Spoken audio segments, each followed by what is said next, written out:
अगर किसी को नॉलेज चाहिए ना तो ध्रुव लटी सर को ज़रूर देखना। चलिए देखता हूँ क्या कह रहा है। जिस जनरेशन के बारे में अक्सर कहा जाता है कि ये जनरेशन किसी लायक नहीं है, कुछ नहीं बन पाएगी, इसी जनरेशन ने, इसी जेन जी ने नेपाल में सरकार गिरा दी है। नेपाल के प्रधानमंत्री केपी शर्मा ओली को मजबूर कर दिया है इस्तीफा देने पर। अब वो अलग बात है कि प्रोटेस्ट इस हद तक पहुंच गए हैं कि प्रधानमंत्री के घर पर भी आग लगा दी गई है। पार्लियामेंट भी आग की लपटों में घिर चुका है। फाइनेंस मिनिस्टर को तो सड़कों पर निकालकर जूतों से मारा गया प्रोटेस्टर्स के द्वारा। और इसी सब में एक अनफॉर्चुनेट डेथ हुई पूर्व प्रधानमंत्री की वाइफ की, जब उनके घर पर आग लगाई गई। ऐसे में सवाल ये उठता है कि आखिर क्या कारण है इस सब गुस्से के पीछे? क्या सिर्फ सोशल मीडिया बैन करने की वजह से हमें ये सब देखने को मिल रहा है? इसका जवाब है दोस्तों, नहीं। इसके पीछे कारण इससे कहीं ज्यादा और गहरे हैं। आइए समझते हैं आज के इस वीडियो में। ये बात है 8 सितंबर 2025 की। नेपाल की राजधानी काठमांडू में हजारों लोगों की भीड़ इकट्ठी हुई थी प्रोटेस्ट करने के लिए।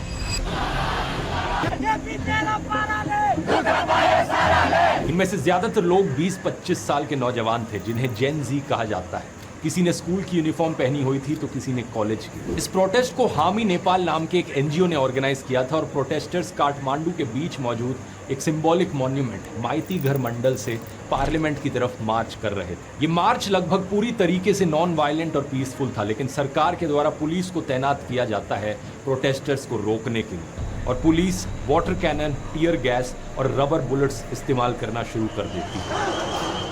देखते ही देखते पुलिस और प्रोटेस्टर्स के बीच में क्लैश देखने को मिलता है। कुछ प्रोटेस्टर्स पार्लियामेंट कॉम्प्लेक्स के अंदर भी घुस जाते हैं, लेकिन फिर पुलिस जो यहाँ पर करती है उसे पूरा देश देखकर दंग रह जाता है। पुलिस ओपन फायर कर देती है प्रोटेस्टर्स पर, सीधा लाइव बुलेट्स से। कम से कम 19 प्रोटेस्टर्स यहाँ पर मारे जाते हैं। 400 से ज्यादा लोग घायल हो जाते हैं। ये कोई रबर बुलेट्स नहीं थी, बल्कि एक्चुअल बुलेट्स थे। मरने वालों में से एक 12 साल का बच्चा भी था।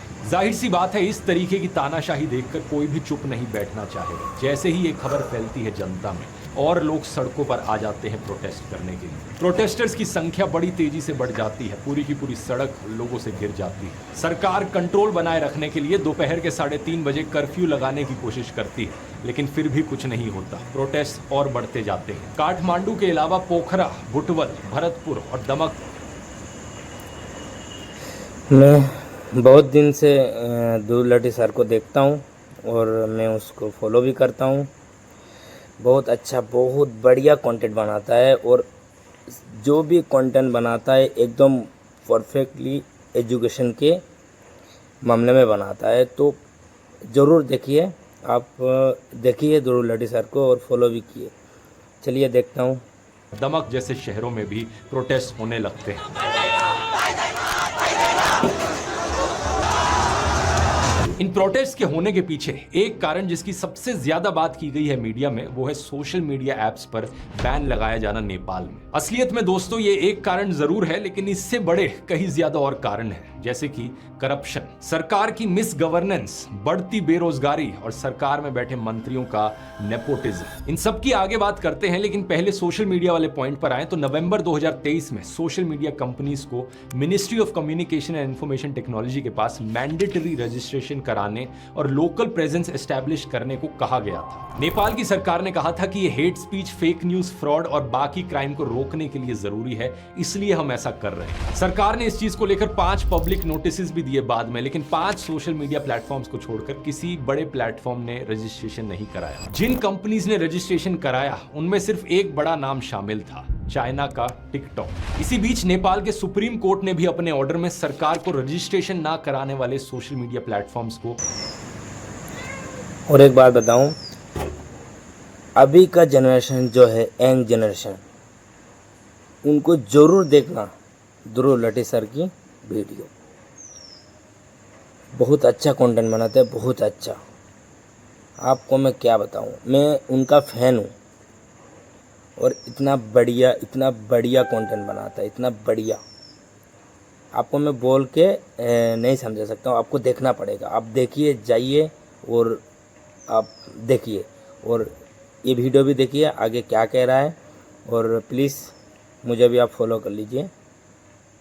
ठीक है, देखिए क्या कह रहा है। प्लेटफॉर्म्स को बैन करने की अनुमति दे दी थी। फिर इसी साल 28 अगस्त की बात है, सरकार सोशल मीडिया प्लेटफॉर्म्स को कहती है कि 3 सितंबर तक खुद को रजिस्टर कराओ, नहीं तो बैन लगा दिया जाएगा। लेकिन ज्यादातर सोशल मीडिया कंपनीज ने ऐसा नहीं किया और इसी कारण से 26 सोशल मीडिया प्लेटफॉर्म्स देश से बैन हो गए। Facebook, Instagram, WhatsApp, YouTube, Snapchat और ट्विटर जैसे लगभग सभी बड़े सोशल मीडिया प्लेटफॉर्म्स इसमें शामिल थे, एक्सेप्ट टिकटॉक। प्रोटेस्टर्स का कहना है कि सरकार ने सिर्फ इसलिए किया था ताकि वो सोशल मीडिया प्लेटफॉर्म्स को कंट्रोल कर सके और जनता की आवाज दबा सके। Social media banned by the government, extremely it is against our freedom of speech and they want to control us just like a dictator. Social media पर बहुत से वीडियोस वायरल हो रहे थे जो सरकार में करप्शन और नेपोटिज्म को एक्सपोज कर रहे थे। सरकारी मंत्रियों के नेपो किड्स और उनके लैविश लाइफस्टाइल्स को एक्सपोज किया जा रहा था। असल में नेपाल की यंग पॉपुलेशन में करप्शन, बेरोजगारी और इकोनॉमिक इनइक्वालिटी को लेकर बहुत ज्यादा गुस्सा है। 2024 में नेपाल में यूथ अनएम्प्लॉयमेंट रेट 20.82% पर था। सोचकर देखो, हर 5 में से 1 नौजवान बेरोजगार। यहाँ नई जॉब्स बहुत कम क्रिएट हो रही हैं और लोगों को जॉब्स ढूंढने के लिए दूसरे देशों में माइग्रेट करना पड़ रहा है। हालत इतनी खराब है कि हजारों लोग तो केवल पैसे के लिए रशिया यूक्रेन वॉर तक में लड़ने चले गए। सही सुना आपने दोस्तों। फरवरी 2024 तक नेपाल के लगभग 15,000 से ज्यादा लोग रशियन मिलिट्री को ज्वाइन कर चुके थे। यहाँ इन लोगों को कुछ हफ्ते की ट्रेनिंग के बाद ही फ्रंट लाइंस पर लड़ने के लिए भेज दिया जाता है। सबैजनालाई नमस्ते छ। म चाहिँ यता रसियामा आएको 2 महिना पुरा भयो लगभग। अनि मैले चाहिँ रसियामा आएर चाहिँ धेरै दुःख पाएँ। मैले त्यही नै हो। अनि त्यहाँ चाहिँ धेरै गाह्रो छ हामीलाई सर्भाइभ गर्नको लागि।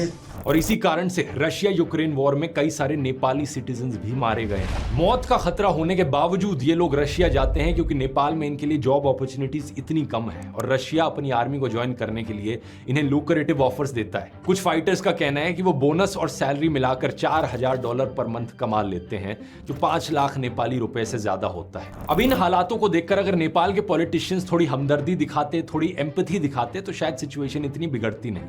लेकिन हुआ इसका उल्टा ही। नेपाल में पॉलिटिशियंस के बेटे अपने लग्जरियस लाइफस्टाइल को शो ऑफ करने लगे। एकातिर नेपाली नेताका छोराछोरी र नातिनातिनाहरूले कति आरामदायी जीवन बाँचिरहेका छन् भन्ने देखाउने तस्बिरहरू, जसमा उनीहरूको विदेश ट्रिप, शानदार पार्टी अनि महँगो सामानहरूको कलेक्सन देखिन्छ। सोशल मीडिया पर लोगों ने इस आयरनी को देखा और लोग आवाज उठाने लगे। #NepoKids ट्रेंड करने लगा। जब बाद में सोशल मीडिया एप्स पर बैन लगाया गया तो टिकटॉक्स को ऐसे वीडियोस से फ्लड कर दिया गया नेपाली लोगों के द्वारा, नेपाली यूथ के द्वारा। इन वीडियोस में बस एक सिंपल सा कंपैरिजन दिखाया गया। आम नेपाली